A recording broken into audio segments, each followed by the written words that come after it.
Paz y bien. Bienvenidos a otro enigma de la Biblia. En esta ocasión comenzamos una serie de enigmas que tienen mucho que ver con lo que estamos viviendo ahora en Cuaresma y luego en la Semana Santa. Horas antes de morir Jesús en la cruz, fue sometido a una curiosa votación junto a un personaje llamado Barrabás. No era para un cargo político ni para algo administrativo, sino simplemente para ganar el derecho a la vida. Jesús murió y tuvo que morir en la cruz. La pregunta que nos hacemos hoy, ¿quién era Barrabás? Hasta hoy su figura sigue siendo un misterio, un verdadero enigma.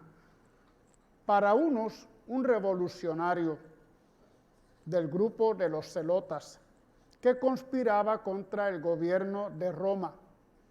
Para otros, era un asesino. Para Hollywood, que lo inmortalizó en 1962 con una película magistralmente interpretada en el personaje a través de Anthony Quinn, era el jefe de una banda de ladrones que asaltaba y saqueaba caravanas. Pero es que tampoco los evangelios se ponen de acuerdo. Mateo nos dice que era un preso famoso, Mateo 27 al 16. Marcos y Lucas nos hablan de que era uno de los sediciosos que en el motín habían cometido un asesinato. Oigan bien esa interpretación. Uno de los sediciosos que en el motín habían cometido un asesinato. Marcos 15:7, Lucas 23:9. Juan, sin más, nos dice que era un ladrón, Juan 18:40. Y en el libro de los Hechos nos dicen que era un homicida, 3:14. Por lo tanto, el Nuevo Testamento nos habla de Barrabás en tres diferentes formas: un sedicioso político, un ladrón o un asesino. Pero ¿era algo de todo eso aquel enigmático personaje? Bien, la creencia más generalizada era que era un sedicioso político que luchaba contra el poder de Roma en Palestina. Pero, ¿cómo se explica que el gobernador Poncio Pilatos estuviera dispuesto a liberarlo cuando él era hostil al Imperio Romano? Por eso, algunos prefieren la segunda alternativa, que era un simple asesino que con algunas personas habría matado a alguien en ámbito privado sin connotaciones políticas o revolucionarias. Sin embargo, Mateo nos dice que era un preso famoso con sentido de ilustre, célebre. San Pablo usa esa misma palabra griega cuando habla de Andrónico y de Junia en Romanos 16:7. Dice que eran ilustres entre los apóstoles, pero nos preguntamos cómo puede un ladrón ser venerado y tener reconocimiento popular. Una tercera hipótesis pues lo ve como ladrón, delincuente común. Pero Marcos cuenta que la multitud, al enterarse del arresto de Barrabás, fueron con Pilatos para pedirle que lo soltara. ¿De dónde tanto fervor y entusiasmo por un simple ladrón? Bueno, pues frente a tantos obstáculos insalvables, se impone una cuarta explicación, que Barrabás no existió, que es una figura simbólica creada por la tradición cristiana para dar mayor dramatismo y significado a la muerte de Jesucristo. Bueno, pero si analizamos los datos del Nuevo Testamento, podemos encontrar otra explicación, salvando la existencia de Barrabás. Marcos, quien es el primero que escribe y es también el primero que describe a Barrabás, habla de un motín, pero habla de el motín, con artículo determinado, sin que aclare más sobre el mismo, más que fue en la época de la Pascua. La palabra que usa Marcos es la palabra stasis, para motín, que en griego significa lucha, enfrentamiento, pero no siempre tiene sentido político o subversivo. Hechos 15:2 se refiere a un enfrentamiento o debate de tipo doctrinal, cuando están hablando sobre el tema de la circuncisión. Hechos 23:7 al 10 habla de lucha por el tema de la resurrección de los muertos. Y en Hechos 24:5 habla de luchas entre los judíos por interpretaciones de la ley. ¿Cuál enfrentamiento sobresalía de tal manera que se hablaba de el enfrentamiento, el motín? Gracias a Flavio Josefo, el historiador, sabemos que Herodes había construido en Jerusalén un hipódromo en el valle de Tiropeón, zona baja de la ciudad en la que se celebraba carreras de caballos y de jinetes, casi todas dotadas de importantes premios. O sea que aquel stasis podía significar una competición hípica, una carrera de carros. Si alguna competición recibía el eminente la competición, era precisamente la carrera de carros, sobre todo en Roma, de donde provienen los lectores a quien le escribe Marcos. Hay que aclarar quiénes eran esos sediciosos, la palabra stasiastes, que habían cometido un asesinato y por el que había terminado preso Barrabás. Analizamos la segunda palabra, stasiastes. Normalmente se traduce como sedicioso, faccioso, revolucionario, político, pero también puede ser perturbador, molesto, antisocial, pero no siempre necesariamente político. Pudieron haber sido importantes alborotadores del orden público, pero no subversivos contra Roma.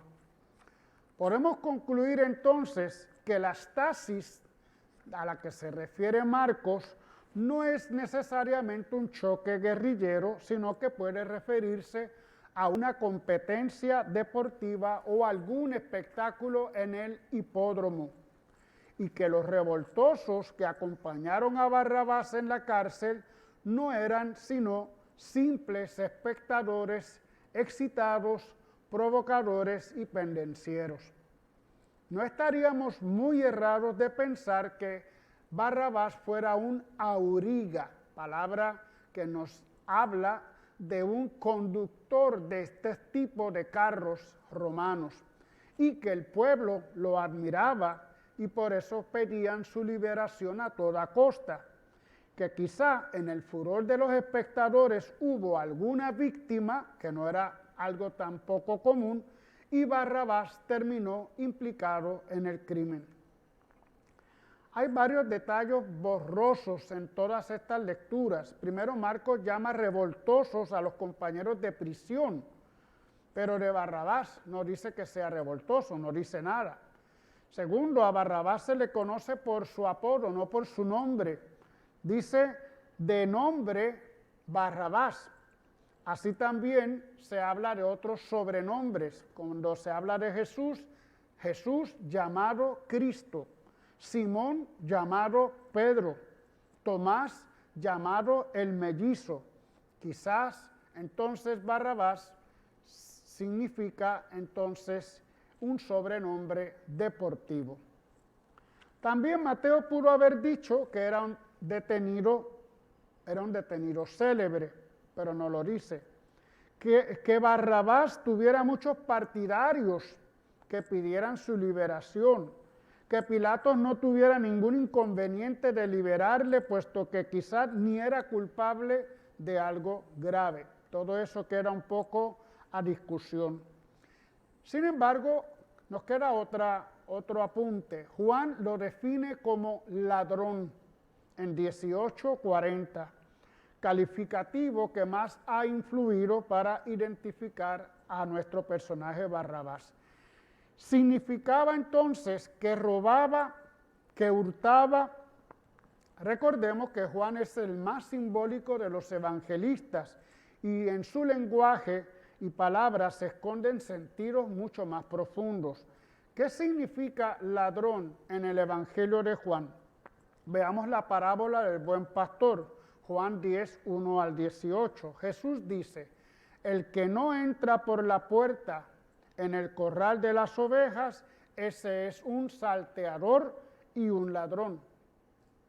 Pero Juan, para él, el que no entra por la puerta, que es Jesús, es que no cree en Jesús. El que no cree en Jesús es un ladrón. El pueblo, al preferir al deportista Barrabás, desoyó la voz del pastor y se fue tras un ladrón. Esto se ve mejor también en el relato de la crucifixión de Juan, que nos hace Juan. Cuando habla de dos malhechores, no dice que eran ladrones. Veamos como Mateo 27:38 o Marcos 15:27. Solo habla de otros dos, uno a cada lado. Juan 19:18. No emplea la palabra ladrón, aunque sí lo eran. Pues no quiso emplear la palabra, sino solo para Barrabás, por ese sentido especial y sutil del discurso que acabamos de oír en el buen pastor. Pero la versión de Barrabás como auriga, es decir, conductor de estos carros de caballos, no concuerda con el libro de los Hechos de los Apóstoles, aunque en su evangelio Lucas, que es el mismo autor, dice, como los otros evangelistas, que estaba encarcelado por una disputa, stasis, que hubo en la ciudad y por un asesinato. Sin embargo, en el libro de los Hechos, Lucas modifica y habla de Barrabás como hombre homicida. ¿Por qué se aparta de la tradición evangélica? La expresión se encuentra en un discurso de Pedro ante los judíos del templo. Les dice, ustedes han pedido que se les entregara a un asesino, mientras que han hecho morir al jefe que lleva a la vida. Hechos 3, 14 al 15. ¿Qué quiso decir Pedro? Para entenderlo hay que saber que los judíos usaban una especie de juego de palabras que se llama quiasmo, muy común en la Biblia, y que consiste en cruzar conceptos y contraponer palabras para resaltar la idea que se quiere expresar.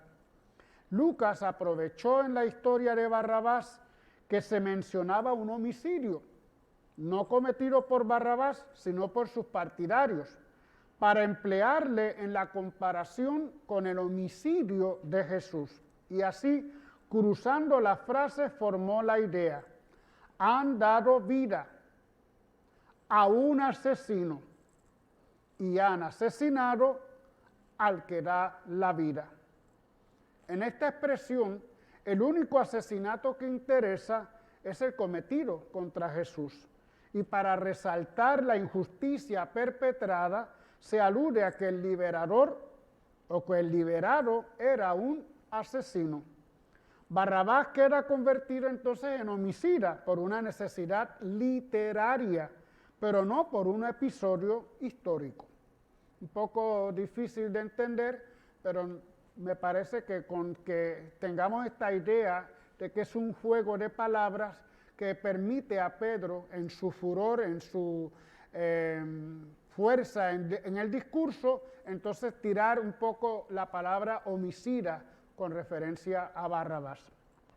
Falta aclarar otro problema. Posiblemente Barrabás no era judío, sino extranjero, pues si el hipódromo funcionaba desde hacía poco, es difícil que un judío pudiera alcanzar el nivel de buen deportista de carreras de carros. Además, los jóvenes israelitas no eran proclives a este tipo de entrenamiento. Por eso, según Flavio Josefo, el historiador, Herodes hacía traer aurigas de afuera. Sin embargo, el sobrenombre era judío y significa hijo Bar de su padre Abba, Bar Abba. Pero ¿cómo es posible un sobrenombre judío a un extranjero? El nombre que traía se tradujo en arameo al vivir en Jerusalén. En su patria le habrían conocido como el hijo de su padre, que quizás también era un corredor ecuestre y quizás también era famoso. Se puede pensar que la palabra no fuera judía y que fuera bar la sílaba inicial de bárbaros, extranjeros, y abas, nombre de un centauro. El centauro extranjero podría ser entonces lo que significa la palabra Barrabás. Otros dicen que viene quizás de la palabra barbax, que significa halcón o alguna expresión parecida.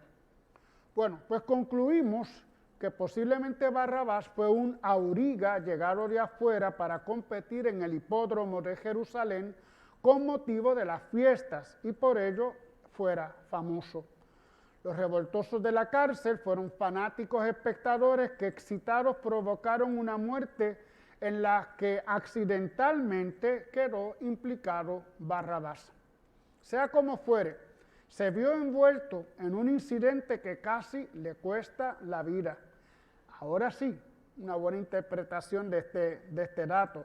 Gracias a Jesús de Nazaret pudo salvarse.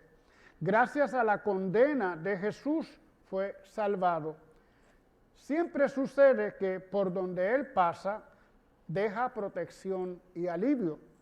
Lo terrible es que Barrabás no lo supo. Estuvo a escasos metros de Él y no se enteró de quién le salvó la vida. La escena de Barrabás se reitera todos los días. A cada instante nos vemos envueltos en numerosas peripecias, accidentes, desgracias de las que salimos salvos. Pero no tomamos conciencia de quién estuvo ahí salvándonos. Si en cada incidente abrimos los ojos, podríamos ver a Jesús de Nazaret de pie a nuestro lado, como estuvo al lado de Barrabás, devolviéndonos la vida y regalándonos una nueva oportunidad. Esto podría ser una interpretación que nos podría ayudar a percibir entonces la intervención de Jesús, aunque muchas veces no lo reconocemos. La próxima semana estaremos hablando también de temas de Jesús, de la muerte de Jesús, de a qué edad murió Jesús, por ejemplo, o por qué mataron a Jesús. En estos próximos días estaremos escuchando temas muy unidos al tema de la Semana Santa.